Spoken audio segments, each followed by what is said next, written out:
Je m'appelle Alex Parker. J'ai 36 ans, et ma propre famille a essayé de m'humilier en me donnant un débarras transformé en chambre à coucher lors de nos retrouvailles familiales, sans savoir que j'étais propriétaire de tout le complexe 5 étoiles. Avant de vous raconter comment cela s'est terminé par leur chute et une révélation choquante du testament de ma grand-mère, faites-moi savoir dans les commentaires ci-dessous d'où vous regardez. C'est toujours incroyable de voir jusqu'où ces histoires voyagent. Mon histoire ne commence pas dans cette pièce poussiéreuse et sans fenêtre qui sent la décomposition. Elle commence une semaine plus tôt, 40 étages au-dessus de la ville, dans une salle de conférence stérile aux murs de verre qui aurait tout aussi bien pu se trouver sur une autre planète. L'air était si lourd de tension qu'on aurait pu le couper au couteau. Sur l'écran géant fixé au mur devant moi, 3 visages me fixaient en retour, leurs expressions taillées dans le granit. C'étaient les requins de la finance, ceux qui tournaient autour de mon entreprise, Parker Hospitality, depuis des mois. Ils considéraient les 8 années de travail de ma vie comme un repas savoureux, rien de plus. L'offre est finale, Alex, a déclaré le chef des requins, un homme nommé Sterling. Sa voix était un monotone bas et ennuyé, un son conçu pour communiquer un pouvoir absolu. Notre offre est généreuse.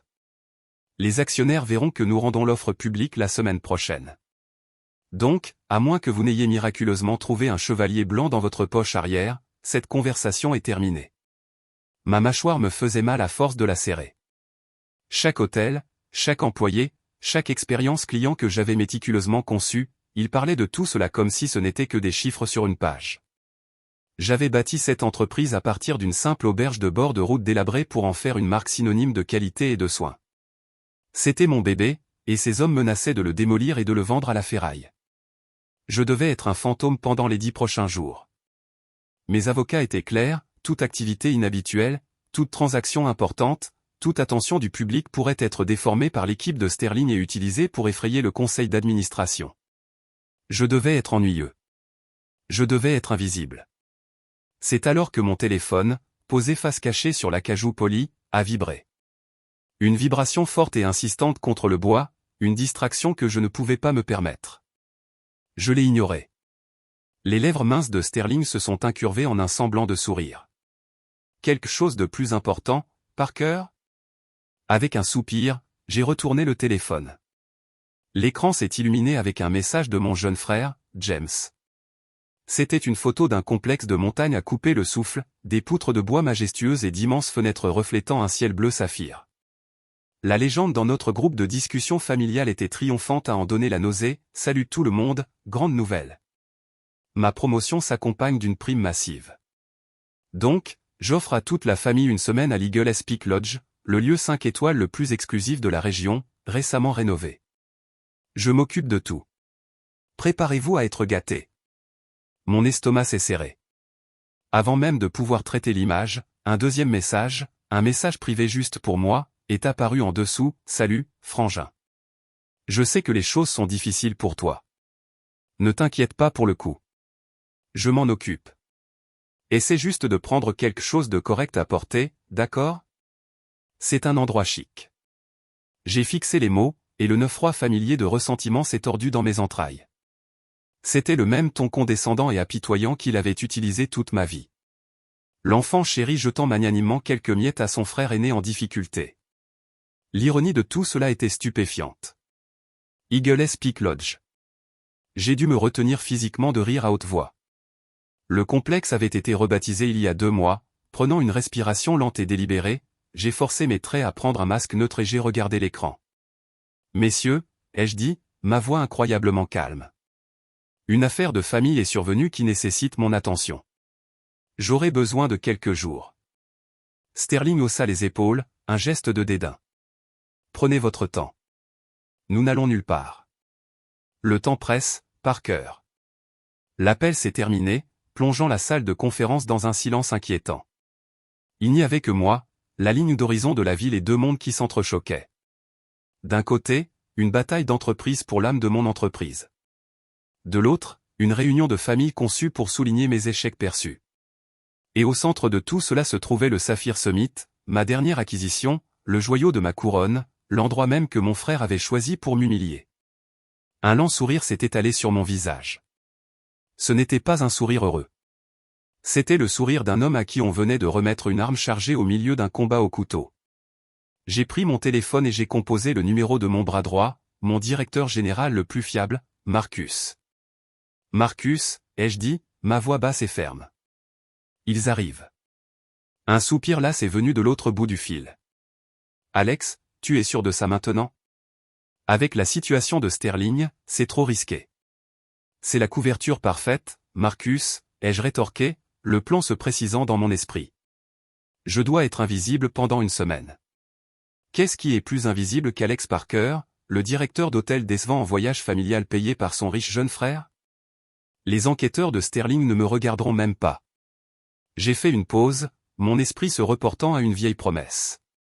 Et d'ailleurs, il y a quelque chose que je dois faire, quelque chose de personnel. Assure-toi juste que le changement de nom n'est pas encore public. Pour autant que quiconque en dehors de l'entreprise soit concerné, nous sommes toujours Eagle Peak Lodge. Et les arrangements de James, a demandé Marcus, avec une note distincte de dégoût dans sa voix. Je me suis penché en arrière, le sourire froid revenant. Tout ce qu'il demande, Marcus. Donne-le lui. Laisse-le construire sa propre scène. Je veux qu'il soit debout juste au centre de celle-ci quand les lumières s'allumeront. Pour comprendre pourquoi j'entrerai volontairement dans une fosse au lion déguisé en agneau, vous devez comprendre que toute ma vie a été façonnée par un fantôme. Un fantôme aimant et merveilleux, ma grand-mère, Eleanor. Elle était la seule personne de ma famille qui me regardait et ne voyait pas un problème à résoudre. La maison de mon enfance était un sanctuaire pour mon frère James. Ses trophées de débat ornaient la cheminée. Ses certificats de réussite scolaire étaient encadrés au mur. Sa lettre d'acceptation dans une faculté de droit de premier rang était traitée comme un texte sacré. Mes parents, Mark et Emma, n'étaient pas des gens cruels. Ils étaient juste étroits d'esprit. Ils avaient un plan de réussite, et James s'y intégrait parfaitement. Moi, avec ma nature tranquille et ma fascination étrange pour la façon dont les choses fonctionnaient, comment un hall d'hôtel pouvait donner à un voyageur fatigué l'impression d'être instantanément chez lui, comment le bon service pouvait transformer une mauvaise journée en une bonne, j'étais une équation insoluble. Alex, ton père et moi sommes inquiets, disait ma mère en se tordant les mains après que j'ai annoncé que j'allais prendre un emploi dans un hôtel au lieu de postuler pour un diplôme en commerce. Ce n'est pas une vraie carrière, le service. Quel genre d'avenir est-ce? Mon père était plus direct. Pour l'amour de Dieu, Alex, arrête de jouer et sois plus comme ton frère. James a un plan. Il aura une promotion avant ses 30 ans. Tu vas changer les draps. Mes grand-mères Eleanor, elle comprenait.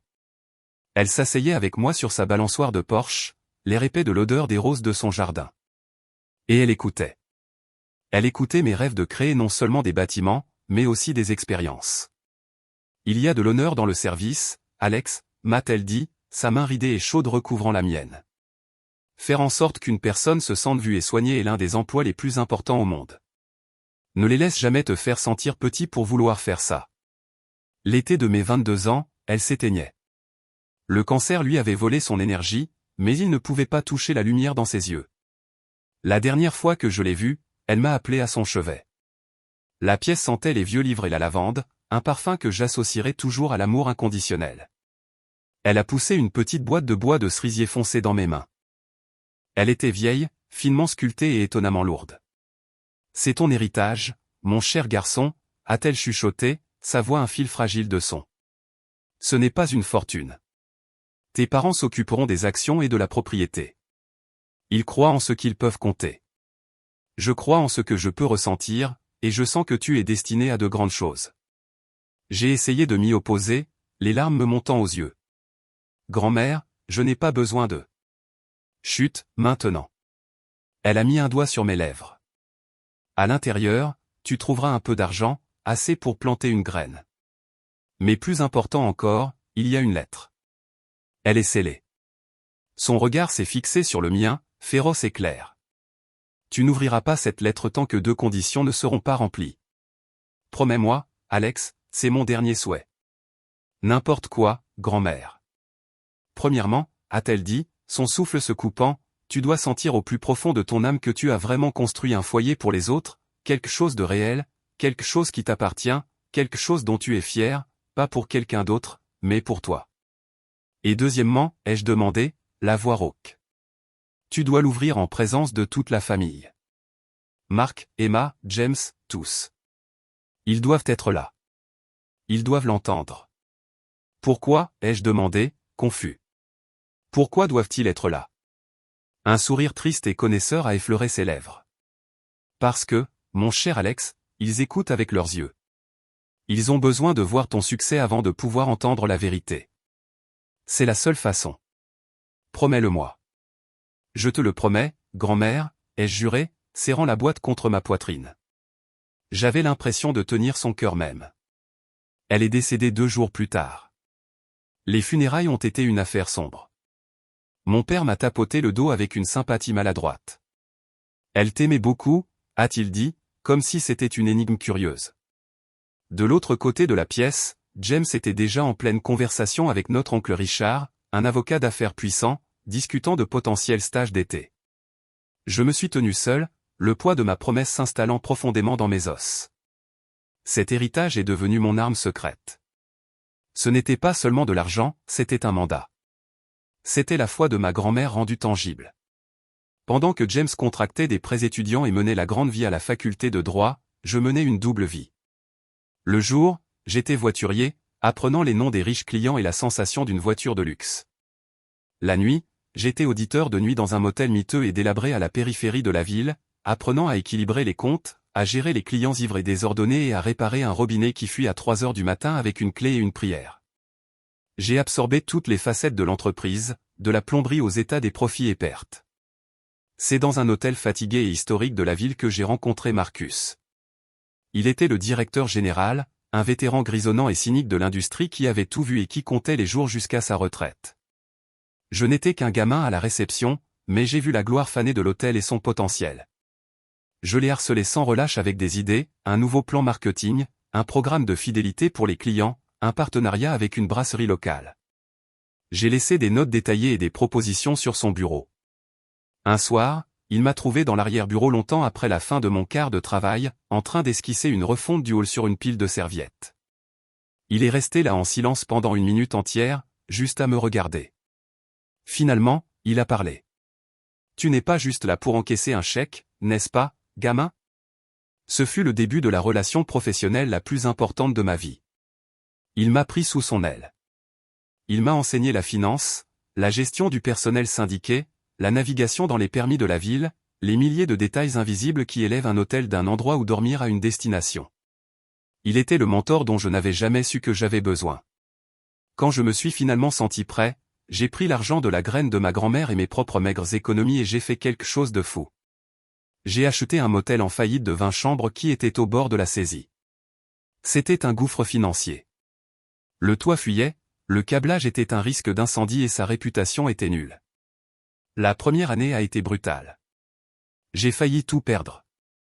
Je me souviens d'une semaine précise en février. Une vague de froid brutal a frappé, et une conduite a éclaté dans l'aile principale, inondant 4 chambres. L'ancienne chaudière a rendu l'âme en même temps. Nous avions un hôtel complet de clients, principalement des camionneurs et des représentants de commerce, qui frissonnaient dans leurs chambres. Le plombier voulait des frais d'urgence de $2000, en espèces à l'avance. J'avais environ $500 à la banque.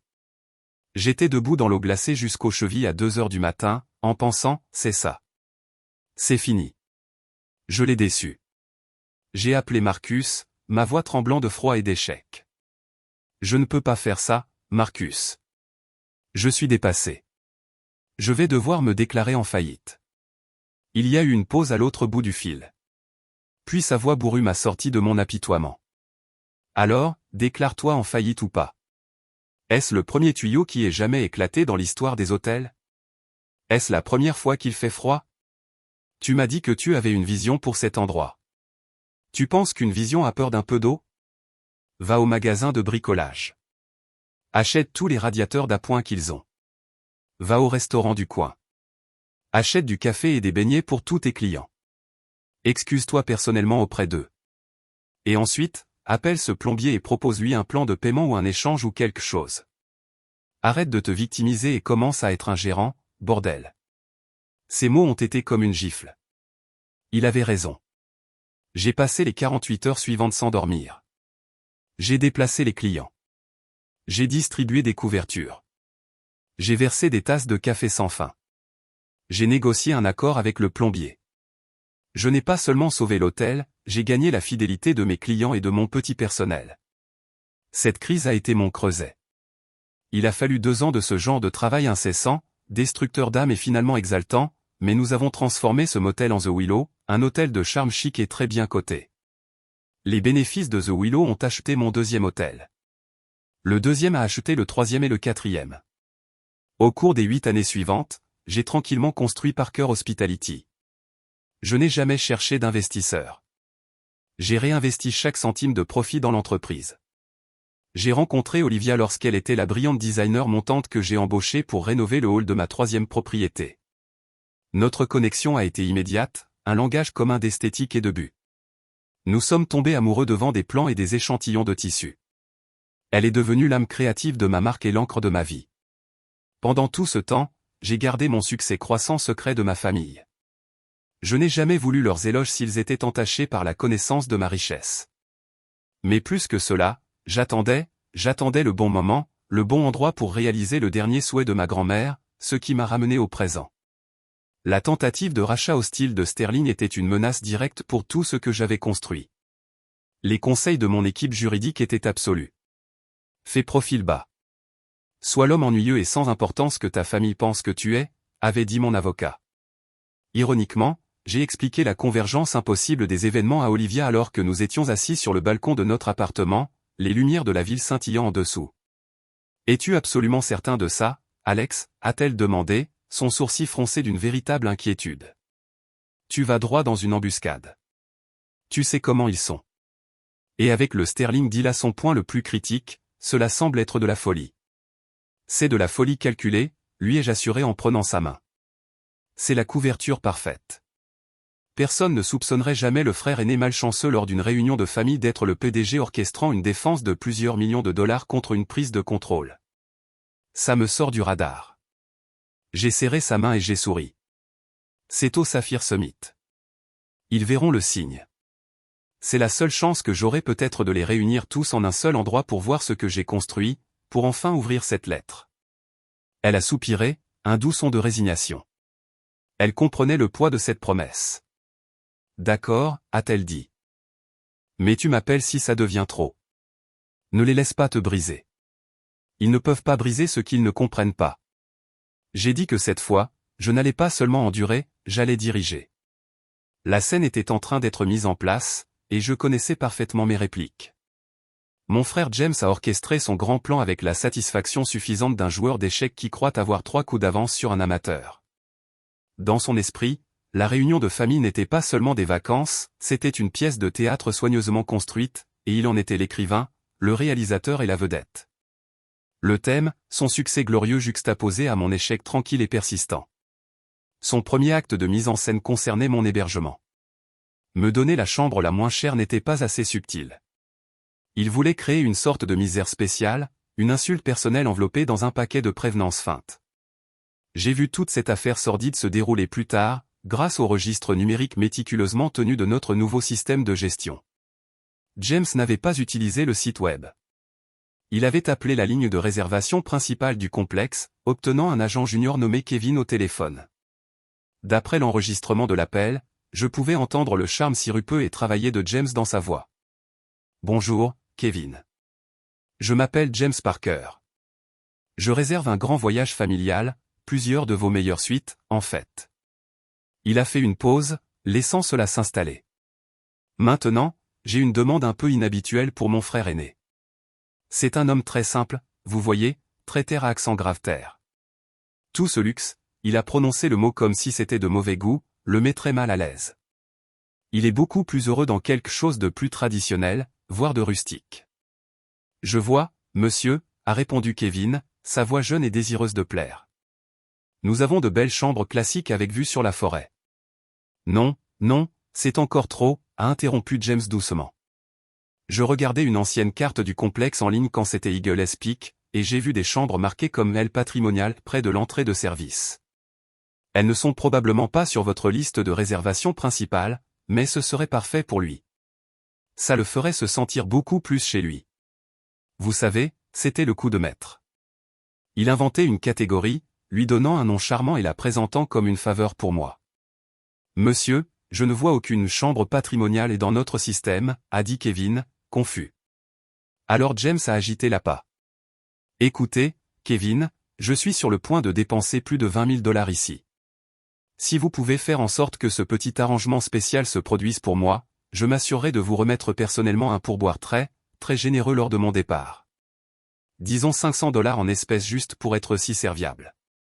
Pour un jeune homme qui gagne peut-être 15 $ de l'heure, 500 $ était une fortune. C'était un mois d'épicerie. C'était un paiement de voiture. Je pouvais entendre l'hésitation, puis la capitulation dans la voix de Kevin. Laissez-moi voir ce que je peux faire, monsieur. Kevin avait manuellement outrepassé le système. Il avait trouvé une désignation de chambre utilisée à des fins internes, S117, un débarras pour les vieux meubles et les décorations saisonnières, et me l'avait attribué, créant une nouvelle fausse catégorie de réservation, chambre patrimoniale. James avait réussi à soudoyer un employé pour me condamner à une semaine dans un placard, et il avait la preuve numérique pour le prouver. Ce sur quoi il ne comptait pas, c'était notre tout nouveau logiciel de gestion de pointe. Il était programmé pour signaler exactement ce genre d'anomalie. Au moment où Kevin a confirmé la dérogation manuelle, une alerte rouge silencieuse a clignoté sur le tableau de bord de mon directeur général, Marcus. Marcus était au téléphone avec moi en quelques minutes, sa voix un grondement bas de fureur contrôlée. Tu ne vas pas croire l'audace de ce petit morveux. Alex, il ne se contente pas de te mettre dans une mauvaise chambre. Il a activement soudoyé un de mes employés pour te mettre dans un placard à fourniture. J'ai écouté, ma propre colère une pierre froide et dure dans ma poitrine.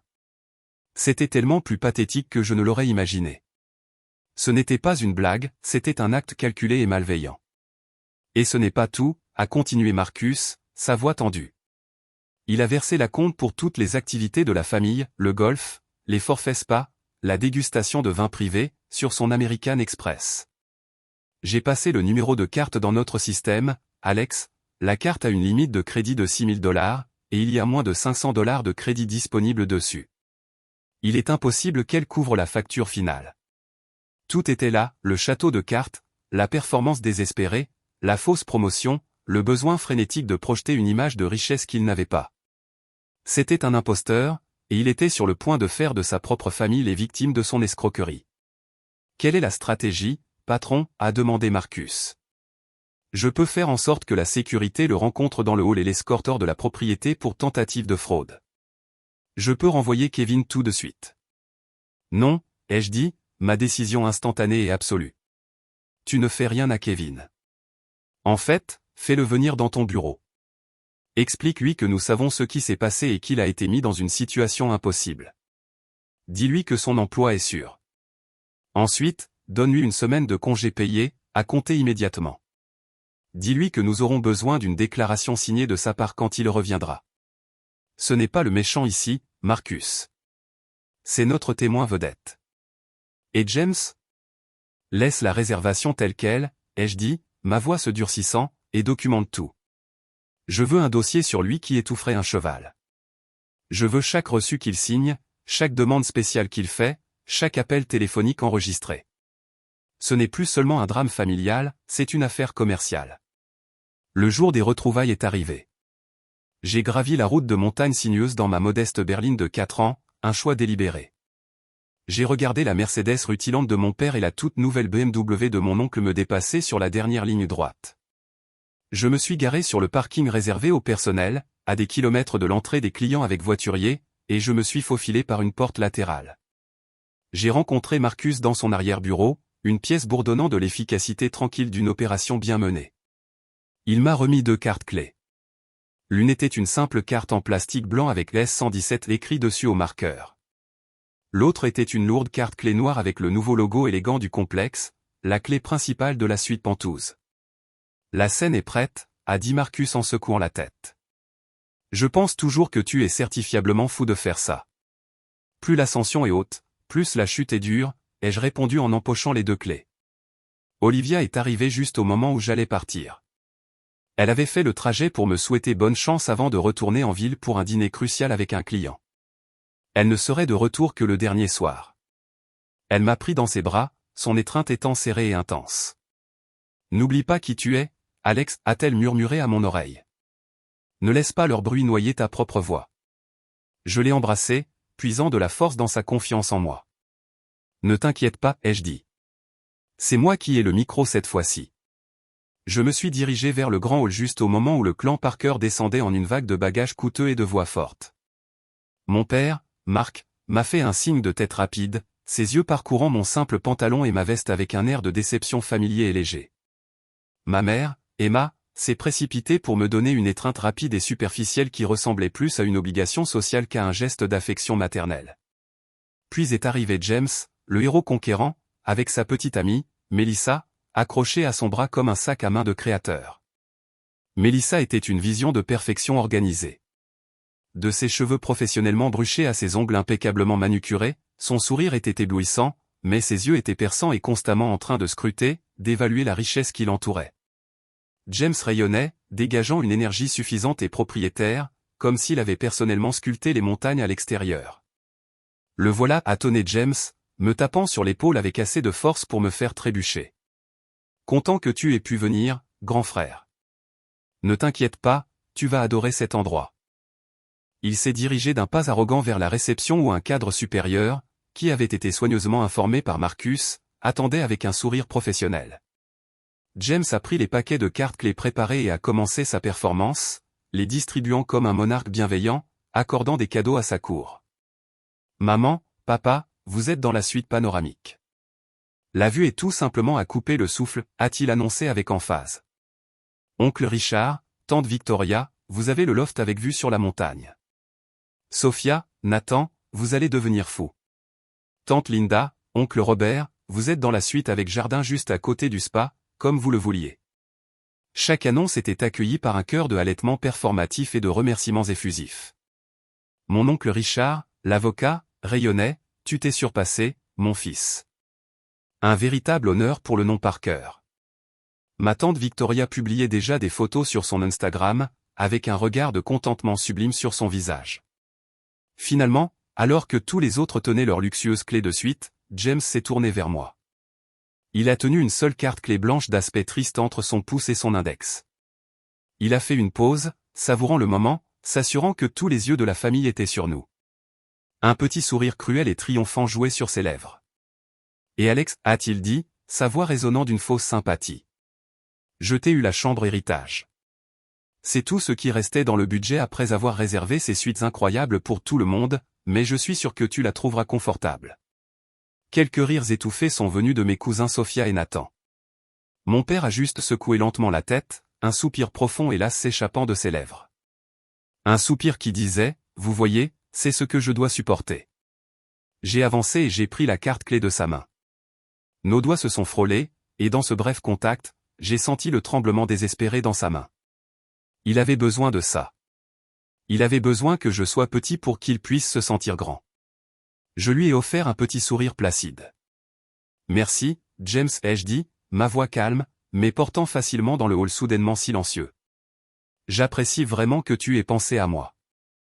Je me suis retourné et j'ai marché vers le couloir qu'il avait indiqué, celui qui s'éloignait du grand escalier et des ascenseurs pour les clients, celui qui menait vers les zones de service. Je pouvais sentir le regard collectif sur mon dos, un puissant cocktail de pitié, d'amusement et d'indifférence totale. Laissez-les regarder, pensais-je, ma main se refermant sur le plastique froid et dur de la carte clé. Laissez-les profiter du spectacle. Ils n'avaient aucune idée que j'avais déjà réécrit la fin. La marche vers ma chambre désignée était un voyage à travers le système de classe de la station. La moquette moelleuse et à motifs qui étouffait les pas dans le hall principal laissa place à un linoléum utilitaire et usé. L'éclairage chaud et artistement encastré fut remplacé par de longs tubes fluorescents bourdonnants qui projetaient une lueur froide et stérile. L'air, qui avait été infusé avec le parfum agréable et subtil de cèdre et de cannelle, sentait maintenant fortement le nettoyant industriel et le café rassis. J'ai trouvé la porte au bout d'un long couloir sans particularité, juste à côté d'une machine à glace grondante. La porte n'était pas en chêne massif comme les chambres d'hôtes. Elle était en métal mince peint d'un beige terne. Une petite étiquette au pochoir indiquait S117, ma chambre héritage. J'ai fait glisser la carte clé en plastique bon marché. La serrure a émis un bip électronique plat, et j'ai poussé la porte. Une vague d'air frais et moisi, épais de l'odeur de la poussière et du désuétude, m'a envahi. La chambre était une cellule. Elle était plus petite que le dressing de mon appartement. Un lit simple étroit et grumeleux avec une couverture mince et d'aspect rugueux était poussé contre un mur. À côté, il y avait une petite table de chevet en métal marquée d'anneaux de rouille. Une seule ampoule nue pendait d'un fil au plafond, projetant des ombres austères et peu flatteuses. Il n'y avait ni fenêtre, ni télévision, ni chaise. Dans le coin, une sombre tache tentaculaire de ce qui était indéniablement de la moisissure noire remontait sur le placo-plâtre. Ma vue était un mur de béton. Ce n'était pas juste une mauvaise chambre. C'était une insulte. C'était un acte de mépris délibéré. J'ai sorti mon téléphone et, avec un sombre sentiment de détermination, j'ai tout documenté. J'ai pris des photos larges de l'espace exigu, des gros plans de la moisissure, une photo du sol taché de rouille. Ce n'était pas pour la sympathie. C'était pour le dossier, la preuve. J'ai envoyé un texto à Marcus, c'est encore pire que ce que j'imaginais. Il ne m'a pas juste mis dans un placard. Il m'a mis dans une violation du code de la santé. Parfait. Sa réponse a été instantanée, empreinte de sa fureur sèche caractéristique, le pantouse est propre, chaud et sans moisissure. La parole est à toi, Alex. Je peux avoir un inspecteur de la santé ici dans une heure et faire expulser toute la famille. On peut dire que c'est une fuite de gaz. Un petit sourire sombre a effleuré mes lèvres. La pensée était tentante, une fin rapide et satisfaisante à la mascarade, mais c'était trop facile. Cela ne leur apprendrait rien. Patience, mon ami, ai-je répondu par texto. La meilleure vengeance est un plat qui se mange publiquement. Laisse-les profiter de leur dîner. Je te vois dans le bureau de sécurité dans 10 minutes. J'ai laissé tomber mon sac de sport, ne contenant rien de plus qu'un change de vêtements, sur le sol et je suis parti, verrouillant la misérable petite pièce derrière moi. J'avais quelques heures avant le grand dîner de bienvenue que James organisait en mon honneur, ou plutôt, en l'honneur de sa propre générosité. J'ai passé ce temps avec Marcus dans le bureau de sécurité ultramoderne de la station. C'était une caverne de moniteurs affichant les flux de toutes les zones publiques de l'hôtel. Nous étions assis à une console, et il m'a fait parcourir le dossier qu'il compilait. Il était déjà épais, l'enregistrement de l'appel de James soudoyant Kevin, les relevés de cartes de crédit montrant sa montagne de dettes, les journaux internes de ses demandes scandaleuses. Il construisait sa propre cage, bar après bar. Ce soir-là, nous nous sommes tous réunis au Summit, le restaurant gastronomique signature de la station. C'était un espace magnifique avec des fenêtres du sol au plafond offrant une vue à 180 degrés sur le soleil se couchant sur les pics montagneux déchiquetés. James avait, bien sûr, obtenu la meilleure table, une grande banquette semi-circulaire juste contre la vitre. Il était assis au centre, jouant le rôle de l'hôte courtois, avec Melissa, sa petite amie parfaitement polie, accrochée à chacun de ses mots. Elle montrait un nouveau bracelet en diamant, une babiole qu'il lui avait clairement donnée à son arrivée pour donner le ton. La conversation, comme je l'avais prédit, était une ode à James.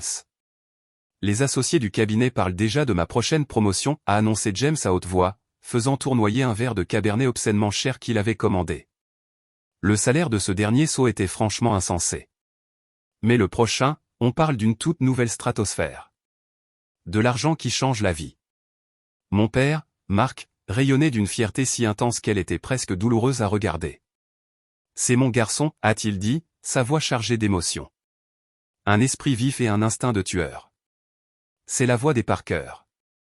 Il a jeté un coup d'œil rapide dans ma direction, une accusation silencieuse mais puissante de mon propre manque d'ambition perçue. Tante Victoria, la sœur de ma mère et une femme qui valorisait les apparences par-dessus tout, s'est penchée en avant, ses propres diamants scintillants. Oh, James, c'est tout simplement merveilleux. Tu dois absolument nous dire à quoi ressemble même une transaction de ta taille. Est-ce terriblement stressant? Alors que James se lançait dans un récit follement embelli et complètement inventé d'une prise de contrôle hostile qu'il avait soi-disant orchestrée, ma cousine Sophia, la fille de Victoria et un écho parfait de sa mère, s'est tournée vers moi. Sa voix était sirupeuse, mais ses yeux contenaient une lueur de malice. Alors, Alex, et toi? Tu joues toujours au directeur d'hôtel quelque part? J'imagine que les pourboires ne sont pas très bons par rapport à tout ça. Elle a fait un geste vague vers la pièce opulente, les serveurs attentifs, le vin cher. Avant que je puisse formuler une réponse, James a interrompu avec un rire cordial. Ne t'inquiète pas pour le vieux Alex. Il est heureux dans son petit monde. Il aime les choses simples. N'est-ce pas, mon frère? J'ai juste souri, un masque calme et illisible. J'ai pris une longue gorgée d'eau, laissant le moment en suspens. Puis j'ai décidé qu'il était temps de planter la première graine de doute. En fait, le secteur hôtelier est plus intéressant qu'on ne le pense, ai-je dit, mon ton léger et conversationnel. J'ai regardé mon oncle Richard à travers la table. Il y a beaucoup de mouvements sur le marché en ce moment. De grandes acquisitions, des transactions à enjeux élevés. Par exemple, je me suis légèrement penché en avant, j'ai entendu une rumeur sur un forum de discussion de l'industrie selon laquelle cet endroit même, Eagle Peak, faisait partie d'une vente de portefeuille importante récemment.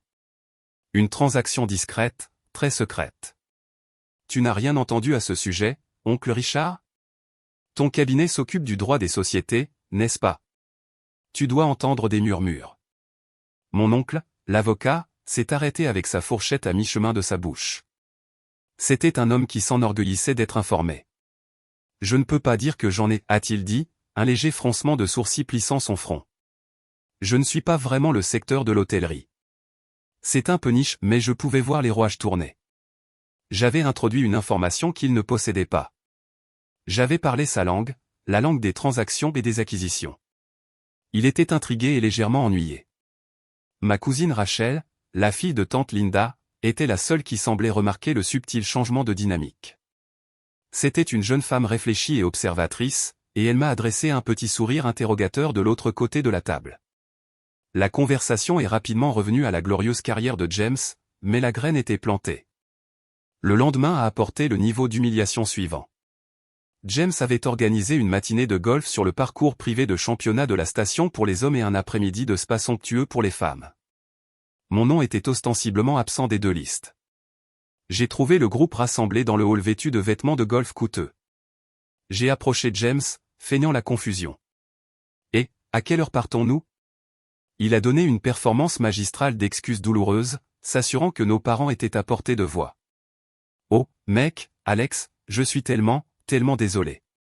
C'est complètement sorti de ma tête de te demander. » C'est juste, il a baissé la voix à un murmure confidentiel qui était toujours parfaitement audible pour tout le monde, les droits de Green sont fous ici, genre $300 par personne. Je ne voulais pas te mettre dans une position délicate, tu sais, avec tes finances. Mélissa, sa petite amie, a porté le coup de grâce, ses yeux scrutant mon simple polo et mon chino avec dédain. Et ils ont un code vestimentaire très strict au clubhouse.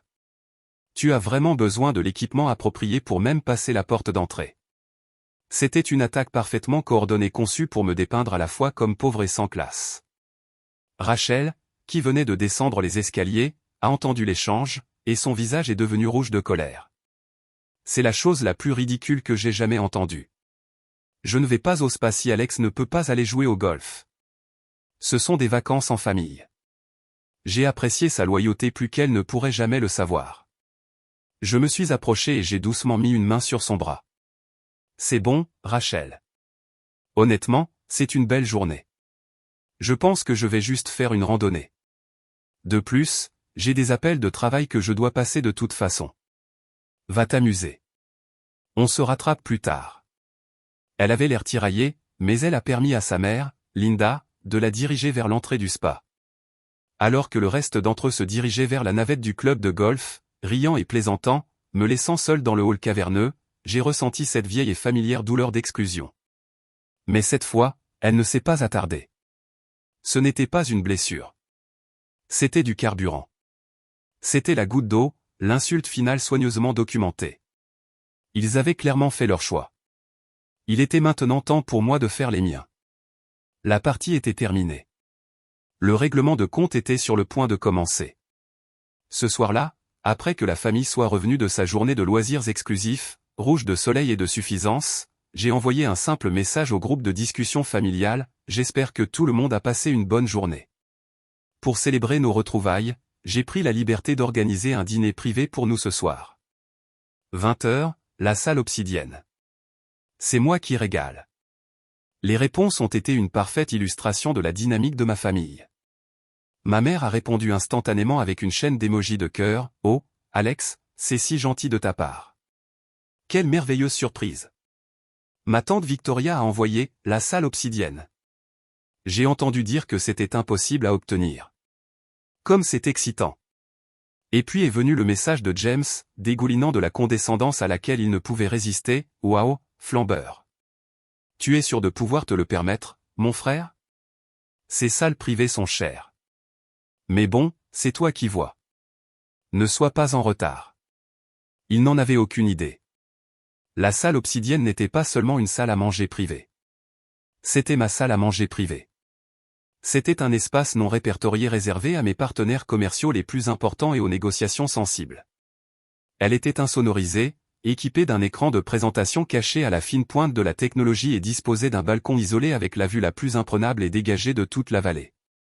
C'était mon sanctuaire intérieur, et ce soir, ce serait leur salle d'audience. J'étais là le premier, à les attendre. J'avais quitté la peau d'Alex, le directeur décevant. J'étais vêtu d'un costume bleu marine sur mesure, élégant et discret, un costume qui coûtait plus cher que ma première voiture. Je me tenais près de la fenêtre du sol au plafond, ne regardant pas la vue imprenable, mais le reflet de la pièce dans la vitre. Au centre de la longue table en obsidienne polie, Marcus avait placé un seul objet, la lourde boîte en bois de cerisier que ma grand-mère m'avait donnée il y a si longtemps. Ils sont arrivés dans une cacophonie de bavardage, toujours bourdonnant de leur journée. Ils se sont tus dès qu'ils ont franchi la porte. L'opulence pure et discrète de la pièce, le bois sombre et riche, les plafonds vertigineux, la seule œuvre d'art spectaculaire sur le mur, c'était sur un plan complètement différent du restaurant public. Elle rayonnait de puissance. « Waouh, Alex, a dit mon père, sa voix contenant une note de respect authentique et à contre-cœur pour la première fois de toute la semaine. Comment diable as-tu réussi à réserver ça? » Ses yeux ont scanné la pièce, essayant de calculer son coût. J'ai mes moyens, ai-je dit calmement, ma voix uniforme. J'ai fait un geste pour qu'ils s'assoient. Ils ont pris place, une nouvelle énergie incertaine s'installant sur eux. James, par habitude, s'est déplacé pour prendre le siège à la tête de la table, mais j'étais déjà debout là. Il s'est arrêté, confus, et a pris un siège sur le côté. Pour la première fois, il n'était pas au centre de gravité. Il a essayé de se reprendre avec un rire forcé. Alors, quelle est l'occasion, Alex? Tu as gagné à la loterie ou quelque chose comme ça? Quelque chose comme ça, ai-je dit, ma voix froide. Je suis resté debout. Avant de commander, il y a quelques questions familiales dont j'aimerais discuter. Un peu de comptabilité. L'ambiance dans la pièce a chuté de plusieurs degrés. Mon invitation décontractée venait de se transformer en une déposition formelle. Premièrement, ai-je dit, et j'ai fait un signe de tête subtil à un membre du personnel supérieur, un directeur de confiance nommé David, qui se tenait discrètement près de la porte. David s'est avancé avec la grâce polie d'un professionnel chevronné et a placé un épais porte-addition en cuir devant James. C'est la facture préliminaire pour le séjour de la famille et toutes les activités associées jusqu'à présent. James l'a ouvert. Son expression suffisante a disparu, remplacée par une confusion rougeaude et tachetée. Qu'est-ce que c'est que ça? C'est scandaleux. Ces prix sont tous faux. On m'a promis un rabais de 40%, a-t-il bafouillé, sa voix s'élevant. Il n'y a pas de rabais, ai-je déclaré catégoriquement. Les mots sont tombés comme des pierres dans la pièce silencieuse. Le rabais famille et amis dans nos propriétés est une courtoisie. Il est accordé aux clients qui traitent nos établissements, et plus important encore, notre personnel, avec un minimum de respect. Cette courtoisie a été annulée au moment où tu as soudoyé un employé. Tu ne peux pas faire ça, s'est-il exclamé, regardant autour de la table pour obtenir du soutien. Pour qui te prends-tu pour prendre cette décision? J'y arrive, ai-je dit, ma voix dangereusement calme. J'ai appuyé sur un petit bouton presque invisible sur le côté de la table. Avec un léger sifflement, la grande peinture abstraite sur le mur du fond s'est rétractée vers le haut, révélant un écran de résolution 8K parfaitement intégré. Mais d'abord, passons en revue ton arrangement de réservation spécial pour moi. Sur l'écran, une vidéo a commencé à être diffusée. C'était un enregistrement de sécurité clair comme de l'eau de roche du bureau de réservation du hall de la station. L'heure et la date étaient estampillées dans le coin. La vidéo montrait James, son visage parfaitement visible, se penchant d'un air conspirateur vers le jeune agent, Kevin. Elle le montrait souriant, charmant, puis faisant glisser subrepticement une épaisse liasse de billets sur le comptoir. L'audio, amélioré par notre système de sécurité, était incroyablement clair. Assure-toi que c'est la pire que tu es. Quelque chose de rustique. Je vais te le rendre utile. Un pourboire très, très généreux. Une inspiration collective et aiguë a rempli la pièce. La main de ma mère a volé à sa bouche, ses yeux grands ouverts d'horreur. Tante Victoria avait l'air pâle. Oncle Richard, l'avocat, a regardé l'écran comme s'il regardait des preuves dans une affaire capitale, son visage un masque d'incrédulité et de dégoût professionnel. James avait l'air d'avoir été frappé physiquement. Et ensuite, ai-je continué, ma voix implacable, il y a la question du paiement de cette facture plutôt importante et sans rabais. J'ai fait un signe de tête à David. Il s'est avancé et a placé un petit bout de papier imprimé à côté du porte-addition devant James. C'est l'état de la carte de crédit que tu as mise au dossier. Elle a été refusée cet après-midi lorsque nous avons effectué la préautorisation standard pour le montant final. Il semble que tu n'aies pas les fonds nécessaires pour couvrir cela. Il semblerait également que tes propos sur une promotion majeure et un salaire massif soient une complète invention. C'était le coup final et fatal. C'était une chose d'être cruel. C'en était une autre d'être un menteur et un escroc. Mélissa, sa petite amie, qui avait regardé tout cela se dérouler avec un regard d'horreur croissante, a finalement craqué. Elle a regardé James, son beau visage tordu en un rictus de pure fureur et d'humiliation. « Tu m'as menti » a-t-elle sifflé, sa voix tremblant de rage. Le bracelet, ce voyage, ton nouveau travail, tout était un mensonge. James s'est contenté de bafouiller, son visage cendré, incapable de former un seul mot de défense. J'allais demander à tout le monde de participer. J'avais juste besoin. Elle n'a pas attendu qu'il finisse. Avec un geste de mépris absolu, elle s'est levée, sa chaise grinçant bruyamment contre le sol en pierre polie. Elle a arraché le coûteux bracelet en diamant de son poignet et l'a jeté sur la table. Il a glissé sur la surface en obsidienne et s'est arrêté devant l'assiette de James. C'est fini, a-t-elle craché. Elle a fait volte-face et a quitté la pièce en trombe, le claquement de la lourde porte faisant écho à son dégoût. Dans le silence stupéfait qui a suivi, James a regardé le bracelet, puis moi, ses yeux sauvages d'une haine désespérée d'animal piégé. « Qui es-tu » a-t-il finalement étouffé, les mots se déchirant de sa gorge. « Comment as-tu fait ça ? Comment as-tu obtenu tout ça ? Tu n'es personne. Tu es un directeur d'hôtel pathétique et fini. » La porte de la salle à manger s'est rouverte doucement. Cette fois, ce n'était pas un membre du personnel.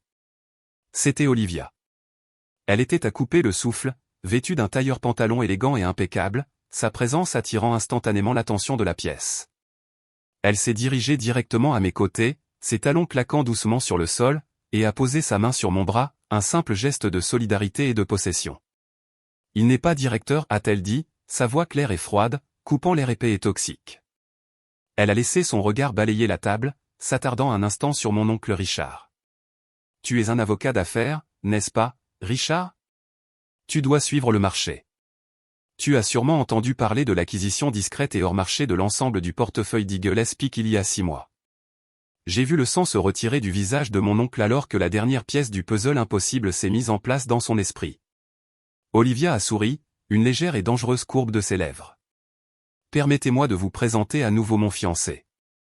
Voici Alex Parker, le fondateur et PDG du Parker Hospitality Group. » Elle a fait un geste élégant autour de la magnifique pièce. « Et je suis Olivia Chin, sa directrice de la conception. Au nom de toute notre équipe, j'aimerais vous souhaiter la bienvenue dans notre nouvelle propriété phare, le Saphir Summit. » Une vague de choc pur et sans mélange, si profonde qu'elle était totalement silencieuse, a envahi ma famille. Mon père avait l'air d'avoir vu un fantôme. Les sanglots silencieux de ma mère s'étaient transformés en sanglots rauques et audibles. James s'est contenté de regarder fixement, la bouche bée, tout son monde, celui qu'il avait construit sur une base de mensonges et d'arrogance, se brisant en 1 million de morceaux autour de lui.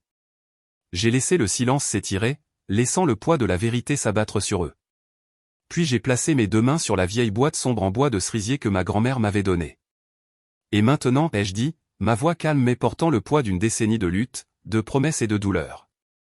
Maintenant que nous sommes tous ici, et que vous voyez enfin ce que j'ai construit, il est temps de tenir ma promesse à elle. L'air dans la salle obsidienne était lourd et épais, chargé de l'électricité statique des illusions brisées. Ma famille était assise figée, un tableau d'incrédulité. Mon père, Marc, un homme qui avait toujours été si sûr de son monde, si certain de la hiérarchie à l'intérieur, avait l'air complètement perdu. Son garçon d'or était un escroc, et son fils oublié était un roi. La dissonance cognitive était un coup physique, le laissant affaler et le visage gris dans sa chaise. Les sanglots de ma mère étaient le seul son, une bande sonore déchirante de la démolition du récit de sa vie. James était une coquille creuse, son regard fixé sur le bracelet en diamant sur la table, un symbole scintillant de son autodestruction spectaculaire. Juste au moment où il semblait que le silence allait devenir permanent, la porte s'est ouverte une dernière fois. Un homme dans un costume conservateur et impeccablement taillé est entré. Il avait la fin de la soixantaine avec des cheveux argentés distingués et un air d'autorité tranquille et inébranlable. C'était Monsieur Harrison, l'avocat successoral de longue date de ma grand-mère, un homme que mon père et mon oncle avaient toujours traité avec un mélange de respect et de déférence professionnelle. Monsieur Harrison, ai-je dit, ma voix ferme. Merci d'être venu avec si peu de préavis. Alex, a-t-il répondu, son regard balayant l'épave à la table avant de se poser sur moi avec un regard de compréhension. Je vois que les procédures ont commencé. Son arrivée, son autorité familière, a finalement brisé le sortilège. Mon père a retrouvé sa voix, même si c'était une version faible et avide de son baryton confiant habituel. Harrison, qu'est-ce qui se passe au nom de Dieu? Que faites-vous ici? Je suis ici à la demande d'Alex, a déclaré Monsieur Harrison, son ton formel et précis. Je suis ici, Marc, pour exécuter la dernière stipulation non exécutée du testament de votre mère. Il s'est approché de la table et s'est tenu à mes côtés, un allié silencieux et puissant. J'ai baissé les yeux sur la boîte en bois de cerisier. Pendant si longtemps, elle avait été le symbole d'un fardeau secret, une promesse que je craignais de ne jamais pouvoir tenir. Maintenant, elle me semblait légère dans les mains, comme une libération. Mes doigts, stables maintenant, ont trouvé le petit loquet en laiton terni. J'ai soulevé le couvercle. Le parfum riche et doux du vieux cèdre et du papier vieilli a rempli l'air autour de moi. À l'intérieur, reposant sur un lit de velours bleu fané, se trouvait une seule enveloppe jaunie par l'âge. Mon nom était écrit sur le devant avec l'écriture familière, élégante et en boucle de ma grand-mère. Mon oncle Richard, toujours le pragmatique, a rassemblé un ricanement, bien qu'il ait manqué de son punch habituel. Sa dernière stipulation? De quoi parlez-vous, Harrison? Sa succession a été réglée il y a des années. La majeure partie a été divisée entre ses enfants, comme il se doit. Alex a reçu un héritage symbolique, un fonds de loisirs. Ce n'est pas tout à fait exact, Richard, a déclaré Monsieur Harrison, sa voix tranchante et précise. Eleanor était une femme très précise. Elle a structuré son testament en deux parties. La disposition de ses principaux actifs a en effet été exécutée, mais la deuxième partie, ce qu'elle appelait son investissement héritage, était subordonnée à cet événement même. J'ai ramassé l'enveloppe. Le papier était si cassant que je craignais qu'il ne s'effrite dans mes mains. Avec le plus grand soin, j'ai brisé le seau de cire, un seau qui était resté intact pendant 14 ans. À l'intérieur se trouvait une seule feuille de papier épais de couleur crème, pliée une fois. Je l'ai déplié et j'ai commencé à lire à voix haute les derniers mots de ma grand-mère. Mon très cher Alex, ai-je commencé, ma voix claire et forte. Si tu lis ceci, alors tu l'as fait. Tu as construit ta maison. Dans mon cœur, je n'ai jamais douté de toi un seul instant. J'écris cette lettre parce que je connais ma famille. Je connais leur cœur et je connais leurs angles morts, et je sais qu'ils ne comprendront pas ma décision de te donner cette graine, cette petite impulsion pour commencer ton voyage. Ils voient le monde en termes de succès et d'échecs, de bilan et de titres de poste. J'ai toujours vu le monde en termes de caractère. Je me suis arrêté et j'ai laissé mes yeux se poser sur mon père. Son visage était un masque de pierre. À mes enfants, Marc et Linda, ai-je continué les mots de réprimande. Je vous aime tous les deux tendrement, mais à un moment donné, vous avez été aveuglés par l'éclat de ce qui est facile, de ce qui est loué par le monde. Vous avez célébré James pour ses notes, son intellect, son ambition. Ces choses ne sont pas des vices, mais ce sont des coquilles creuses sans fondation de gentillesse et d'humilité. Maintes et maintes fois, je vous ai vu ignorer Alex. Je vous ai vu rejeter sa force tranquille, sa profonde empathie, sa résilience obstinée. Vous avez vu un rêveur et vous avez eu peur pour lui. J'ai vu un bâtisseur et j'étais fier de lui. Et à James, j'ai de nouveau marqué une pause, mon regard trouvant celui de mon frère. Il a tressailli comme si je l'avais frappé physiquement. Mon cher petit-fils, je m'inquiète pour toi. Ta confiance est une maison construite sur le sable. Tu cherches la validation des autres parce que tu n'as pas encore appris à la construire en toi-même. Tu confonds l'arrogance avec la force. Je crains que ce chemin ne te mène à un endroit solitaire. C'est mon espoir le plus profond que, d'ici à ce qu'Alex lise cette lettre, tu auras commencé à apprendre la profonde différence entre gagner le respect et l'exiger. L'argent que j'ai laissé à Alex n'était pas un héritage au sens traditionnel du terme, ai-je lu les dernières lignes résonnant avec la vérité que j'avais toujours ressentie mais que je n'avais jamais été capable d'articuler. C'était un investissement dans le caractère, un investissement dans le genre d'homme que je savais qu'il deviendrait. Un homme qui comprend que la vraie richesse n'est pas ce que vous possédez, mais ce que vous créez et la façon dont vous traitez les personnes qui vous aident à le créer. J'espère maintenant, avec la preuve de son cœur et de son travail acharné devant vous, que vous pouvez tous enfin voir ce que j'ai vu si clairement dès le début. Soyez fiers de l'homme que vous êtes devenu, Alex. Votre maison a de nombreuses pièces, et votre cœur a de la place pour toutes. Vous avez rendu votre vieille grand-mère très, très heureuse. Avec tout mon amour, pour toujours, Eleanor. J'ai plié la lettre. Une seule larme s'est échappée et a tracé un chemin chaud sur ma joue, mais ce n'était pas une larme de tristesse. C'était une larme de libération.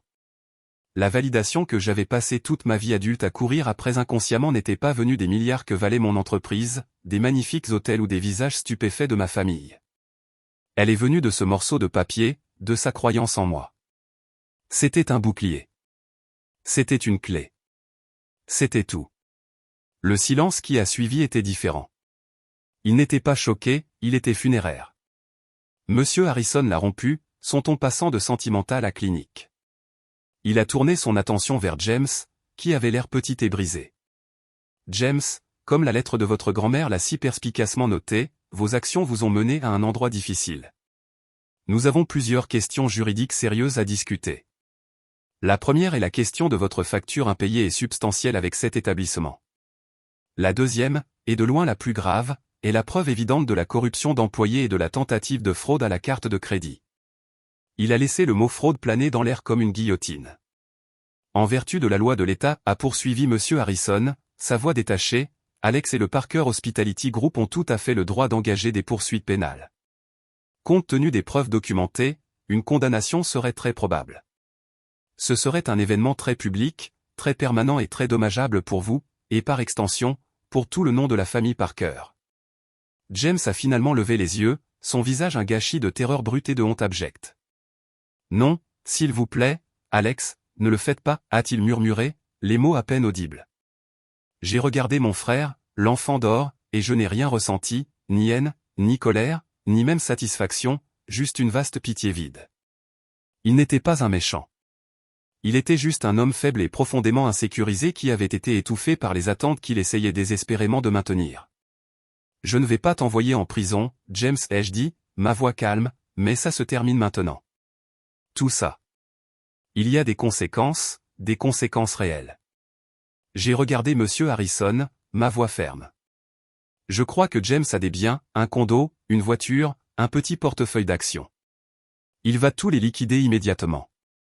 Le produit sera utilisé pour payer intégralement sa facture à cet hôtel et pour créer un fonds de compensation pour les employés qu'il a mis en danger. Le reste, le cas échéant, sera placé dans une fiducie gérée.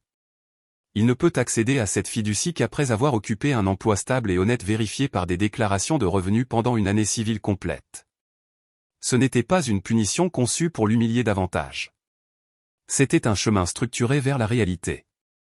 C'était la chose la plus dure et la plus gentille que je pouvais faire pour lui. Il devrait recommencer à zéro avec rien d'autre que lui-même. Il devrait construire sa propre maison à partir des fondations. Les mois qui ont suivi cette nuit explosive au Saphir Summit ont été définis non pas par le bruit, mais par son absence. Le grincement constant et irritant du jugement de ma famille, le rayonnement de fond de toute ma vie, avait été éteint. Le silence qui en résultait était vaste, déconcertant et finalement merveilleusement paisible. La tempête était passée, et maintenant je devais apprendre à vivre dans le paysage calme et irrévocablement modifié qu'elle avait laissé derrière elle. La première personne à traverser la nouvelle division a été ma mère, Emma. Elle a appelé environ 2 semaines après la réunion.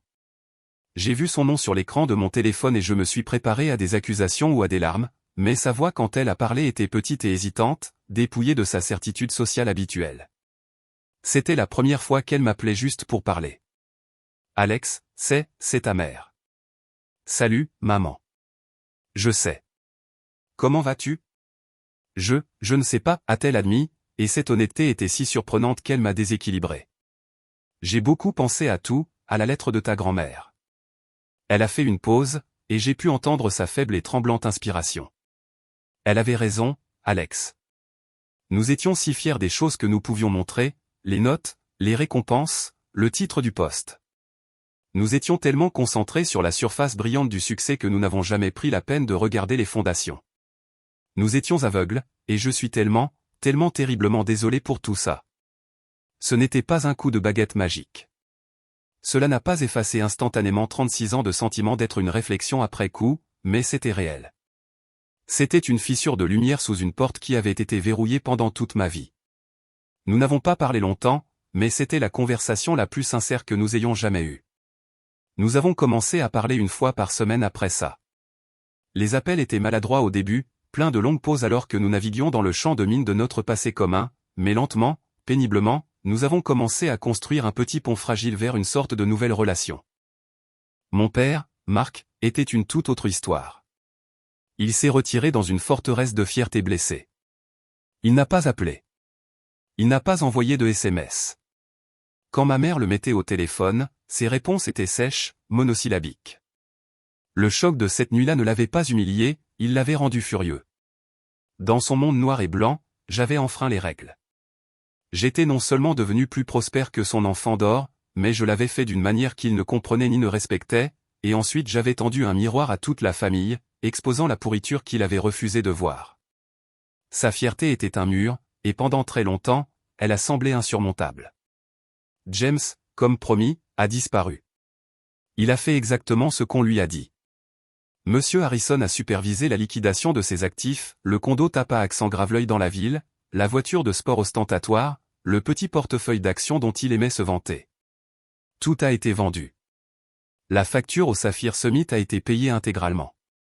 Une compensation généreuse a été versée à Kevin, le jeune agent de réservation, puis James a disparu, pas d'adresse de réexpédition, pas d'appel téléphonique. Il avait été effacé de la vie qu'il connaissait. Pendant 6 mois, il n'y a rien eu. Puis une carte postale est arrivée à mon bureau. C'était une carte bon marché et fragile avec une photo fanée d'une côte rocheuse et balayée par les vents en Oregon. Je l'ai retournée. L'écriture était désordonnée, mais indubitablement la sienne. « Salut, Alex » disait-elle. « C'est magnifique ici. Différent, calme. J'ai trouvé un emploi. Je suis l'assistant du directeur dans une petite auberge de bord de mer. La propriétaire est une vieille femme coriace qui me rappelle un peu grand-mère. Le travail est dur. Le salaire est terrible. Je passe la plupart de mon temps à réparer des tuyaux qui fuient et à gérer les plaintes des clients. Il y avait une petite tache d'encre maculée sur la carte comme s'il s'était arrêté longtemps en pensant à ce qu'il allait écrire ensuite. Pour la première fois de ma vie, je pense que je comprends ce qu'elle voulait dire en construisant quelque chose. J'espère que tu vas bien, James. Je me suis tenu dans mon bureau au-dessus de la ville tenant ce morceau de carton bon marché. Il n'y avait pas d'excuse dedans, pas en mots, mais toute la carte postale était une excuse. Il ne travaillait pas pour me rembourser. Il ne se produisait pas pour un public. Il travaillait juste. Il recommençait à zéro avec rien d'autre que ses propres mains. Il essayait enfin de construire quelque chose de réel. Une vague de soulagement profond et inattendu m'a envahi. Le fantôme de notre rivalité avait enfin été mis au repos. Ma propre vie, en revanche, avançait à la vitesse de l'éclair. La menace de la prise de contrôle hostile de Sterling s'était évaporée. Ma semaine tranquille hors du réseau avait été le dernier mouvement stratégique dont nous avions besoin. Notre équipe juridique avait solidifié le soutien des actionnaires, et Sterling avait retiré son offre, passant à une proie plus facile. J'étais libre. Olivia et moi étions un tourbillon d'énergie créatrice. Nous avons exploré de nouvelles propriétés. Nous avons débattu des conceptions lors de dîners tardifs. Nous avons planifié l'avenir du Parker Hospitality avec une passion commune qui était enivrante. Notre amour avait été forgé dans le creuset des affaires, mais maintenant c'était simplement notre vie. Un soir, alors que nous étions assis sur notre balcon à esquisser des idées pour un nouvel éco-resort, je l'ai regardé et j'ai su avec une certitude absolue ce que je voulais. « Épouse-moi, Olivia » ai-je dit. Elle a levé les yeux de son carnet de croquis, un lent et magnifique sourire se répandant sur son visage. « Il était temps, Parker » a-t-elle dit. Nous avons décidé d'avoir une petite cérémonie, non pas au grand et imposant Saphir Summit, mais au Willow, le premier petit hôtel que j'ai jamais acheté, l'endroit où j'avais résisté dans l'eau glacée et trouvé ma détermination. Ça semblait juste. Ça ressemblait à une boucle bouclée. Quelques semaines plus tard, alors que nous rédigions la liste des invités, Olivia m'a regardé, son expression sérieuse. « Et ton père ? Vas-tu l'inviter » J'ai hésité, le stylo planant au-dessus du papier. Le silence de lui avait été une douleur constante et de bas niveau. L'enfant blessé à l'intérieur de moi, le garçon qui avait passé toute sa vie à désirer son approbation, voulait riposter, l'exclure comme il avait été exclu. Mais ensuite, j'ai regardé à travers notre salon la vieille boîte en bois de cerisier assise fièrement sur notre manteau de cheminée. J'ai pensé à la sagesse de ma grand-mère.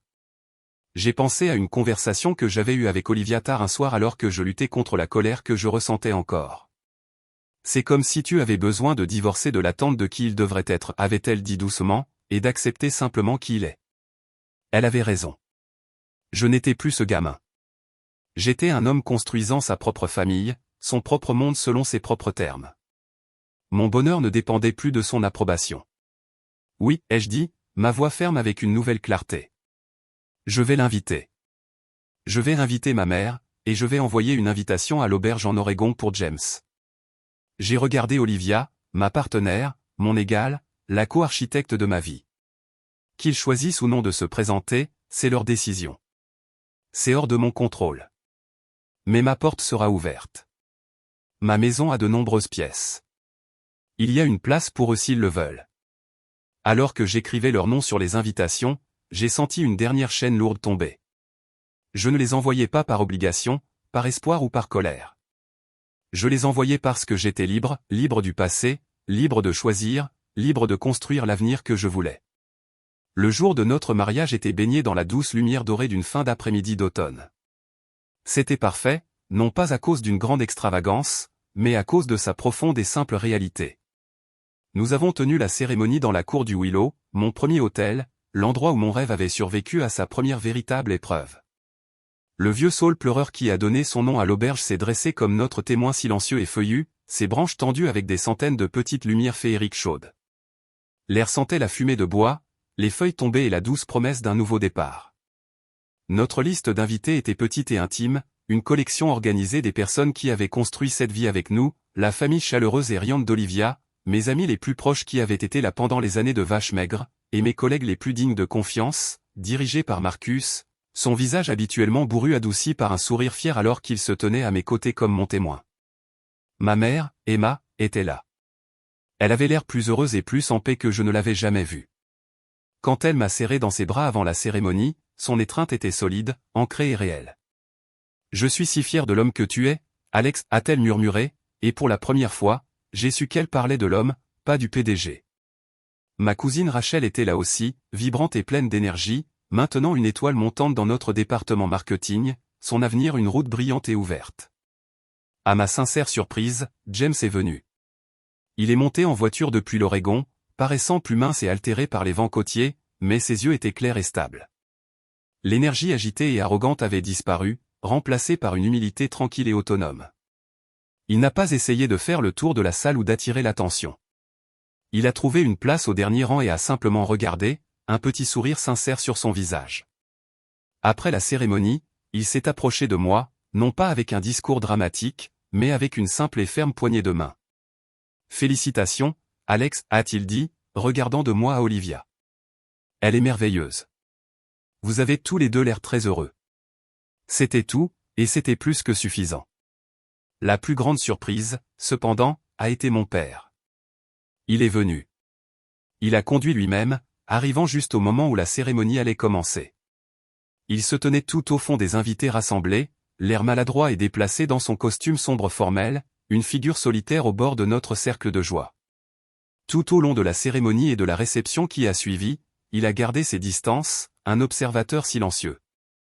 Je l'ai vu parler brièvement avec ma mère, son expression illisible. J'ai fait le choix conscient de ne pas le pousser, de ne pas forcer une interaction. J'avais envoyé l'invitation, le prochain mouvement devait être le sien. Juste au moment où la fête commençait à se terminer, alors que le soleil se couchait à l'horizon et que les lumières féeriques brillaient avec une intensité magique, il a fait son mouvement. Il s'est dirigé vers moi, c'est pas hésitant. Il tenait un petit cadeau maladroitement emballé dans ses mains.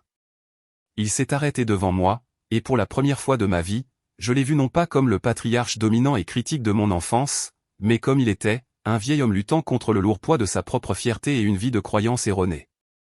Il ne me regardait pas tout à fait dans les yeux, son regard était fixé sur un point juste au-dessus de mon épaule. Alex, a-t-il commencé, sa voix rauque d'une émotion qu'il ne pouvait nommer. Il s'est éclairci la gorge. Votre grand-mère, ce qu'elle a écrit dans cette lettre, elle avait raison à votre sujet et j'avais tort. Il a poussé le petit cadeau dans mes mains. Les siennes tremblaient légèrement. Je suis fier de toi. Les mots étaient maladroits, en retard de plusieurs décennies. Ils n'ont pas guéri comme par magie chaque ancienne blessure ni effacé chaque souvenir amer, mais les entendre enfin n'était pas le moment de validation bouleversant et affirmant la vie dont j'avais rêvé toute une vie. La vraie validation, ai-je réalisé, était déjà arrivée. Elle était arrivée quand j'ai lu la lettre de ma grand-mère. Elle était arrivée quand j'ai construit mon entreprise à partir de zéro. Elle était arrivée quand je suis tombé amoureux d'Olivia. Elle était arrivée quand j'ai finalement trouvé la paix en moi-même. Ces mots de mon père étaient quelque chose de différent. Ils n'étaient pas la fermeture d'un cercle, ils étaient l'ouverture d'une porte, juste une fissure. Ils étaient un seul pas hésitant sur une longue et incertaine route vers une nouvelle sorte de relation. Je l'ai regardé, je l'ai vraiment regardé, et j'ai vu l'immense effort qu'il lui avait coûté de prononcer ces mots. J'ai simplement hoché la tête. Merci, papa, ai-je dit. Pendant une brève et éphémère seconde, il a croisé mon regard, et j'ai vu une lueur de profond soulagement dans ses yeux. Puis, comme si l'effort était trop grand, il a fait un signe de tête sec, s'est retourné et s'est éloigné pour rejoindre ma mère. Je suis resté là dans le crépuscule magique, tenant le petit cadeau grumeleux avec la main chaude d'Olivia dans la mienne. J'ai regardé autour de moi les lumières scintillantes, les visages souriants des personnes qui me voyaient et m'aimaient vraiment, à la première vraie maison que j'avais jamais construite, ma maison remplie de lumière et de rire, ma famille forgée non pas par les obligations du sang, mais par les choix délibérés de l'amour, du respect et d'un avenir partagé. Et j'ai su avec une certitude qui s'est installée au plus profond de mon âme que j'étais enfin, vraiment et complètement chez moi. Merci d'avoir écouté mon histoire. J'espère qu'elle vous a touché d'une manière ou d'une autre. La famille est une chose compliquée, désordonnée et belle, et trouver sa propre valeur à l'intérieur, ou parfois à l'extérieur, est un voyage auquel nous sommes tous confrontés d'une manière ou d'une autre. Avez-vous déjà été dans une situation où vous vous êtes senti complètement incompris par les personnes qui étaient censées vous connaître le mieux? J'aimerais en entendre parler. Veuillez partager votre histoire dans les commentaires ci-dessous. Et n'oubliez pas d'aimer et de vous abonner pour ne pas manquer la suite.